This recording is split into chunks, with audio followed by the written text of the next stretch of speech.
Hi everyone, it's Stephanie here and welcome back. In today's video, we are going to be creating a winter-themed card using the new You Make My Heart Melt stamp set.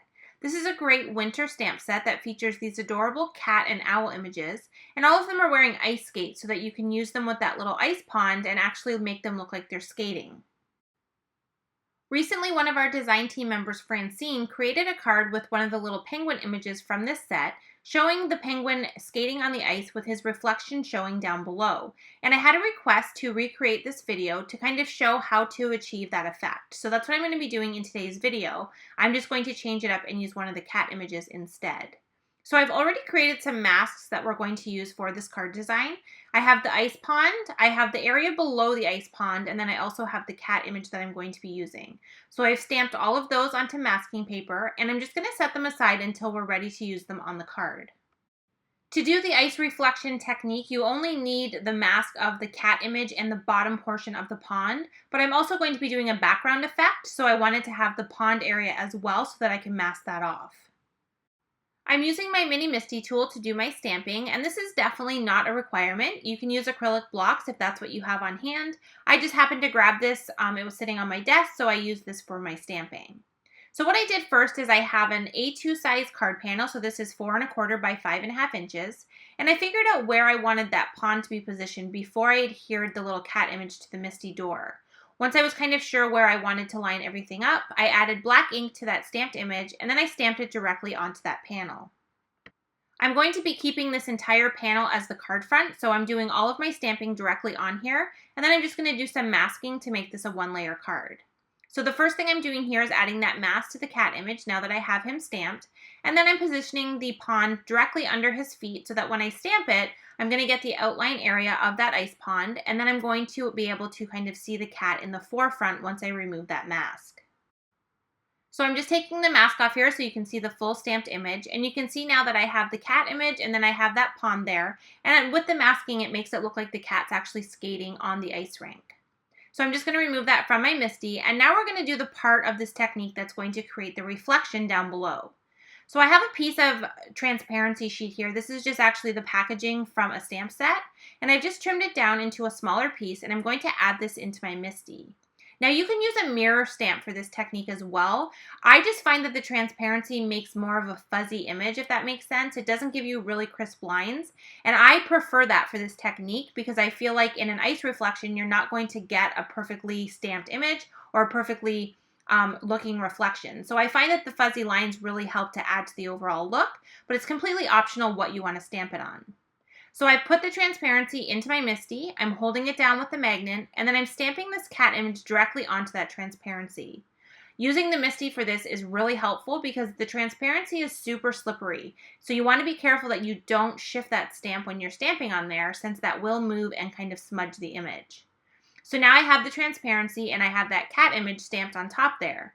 That ink is going to stay wet because the transparency can't absorb the ink, and it's going to allow me time to add the mask to the bottom area of my panel. You can definitely position this mask ahead of time so you have it ready. I just forgot, so I'm just adding it on here now. And now I have the transparency and I'm flipping it upside down so the ink is actually facing my work surface. You want to take your time with this and kind of eyeball and figure out exactly where you want to position this. And then you're just going to lay that transparency right down onto your cardstock panel and press down. And what that's going to do is it's going to transfer the ink from the transparency onto your paper. Now, since I have the mask at the bottom, I can remove that and you're not going to see any of that reflection on any area except for specifically on that ice rink.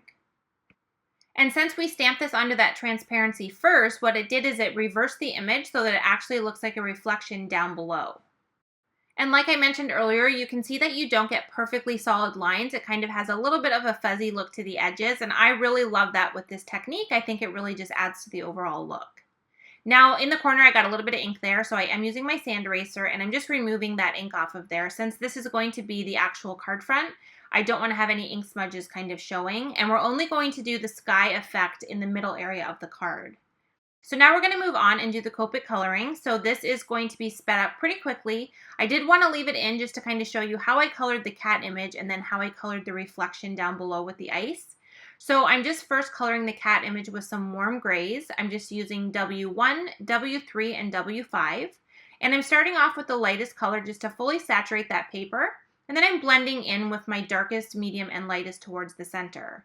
I am adding a little bit of kind of line detail just to kind of give it a little bit more texture. And then once I have it how I like it, I'm going to move on and color in the little coat. I'm using my favorite green combination to color in her jacket, and then I'm going to color in her little scarf using some red colors that almost have like a coral look to them.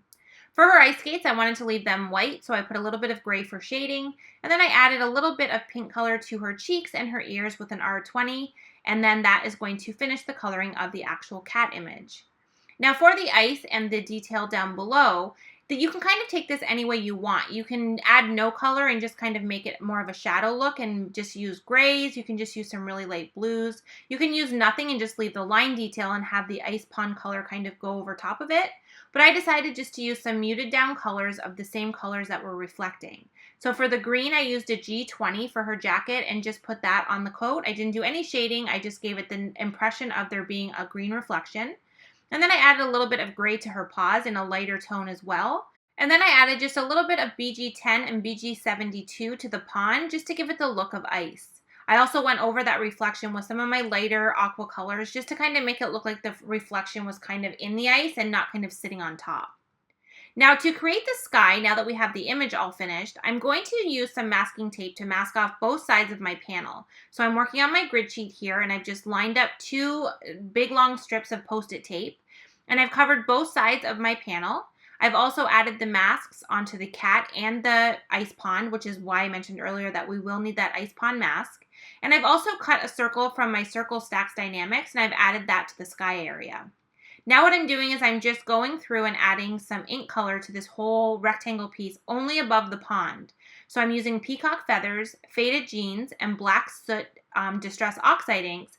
And I started with my broken china first, added a little bit of faded jeans to the top and a little bit of black soot to give the look of nighttime. And now I'm starting to remove all of my masks, and I realized the first mistake I made on the card. I accidentally cut off her scarf when I did her masking, and I ended up inking right over top of her scarf. I did try and go in with Copics to just color over top, but you can see that definitely did not work. So I'm just going to show you how I went about fixing that little mistake, and then we're going to show you how I fixed the mistake on the moon where I ended up inking underneath of that mask. So first step is her scarf.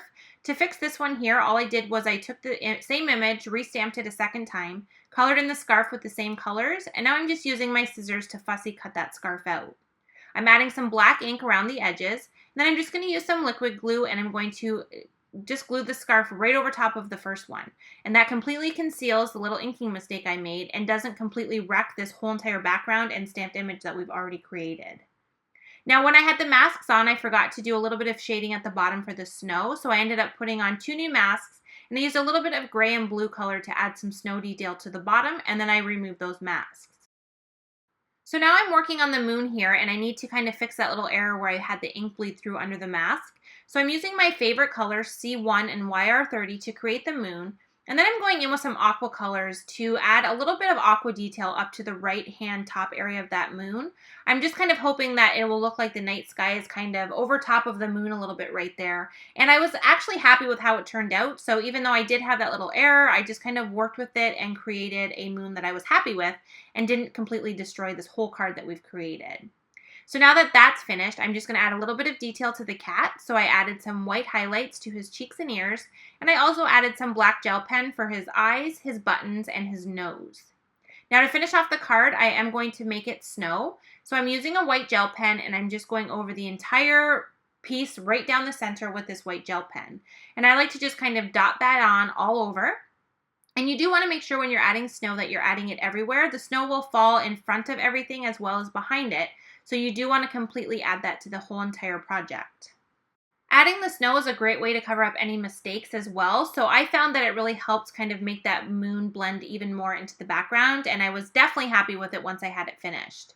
So I'm just dotting this all over this background. And then I like to go back in and create some larger dots just to make it look like some bigger snowflakes. And then once I have that done, our card is complete. So we have this great reflection in the ice that makes it look like this is actually an icy surface. And then we have that really fun detail in the background to create the sky. Now we do need a sentiment on here as well, and I wanted to keep this kind of Christmas related. So I'm using the Snow Globe Sentiment stamp set. It's one of my favorite this year. And I'm just stamping Merriest Wishes on the bottom there, right in the center of that snow piece. And then that is going to finish our card, and this is going to form the whole front of our card base, which is 4 1/4 by 5 1/2 inches.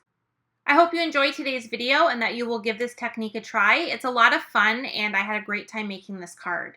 Thanks so much for watching, and I will see you in another video soon.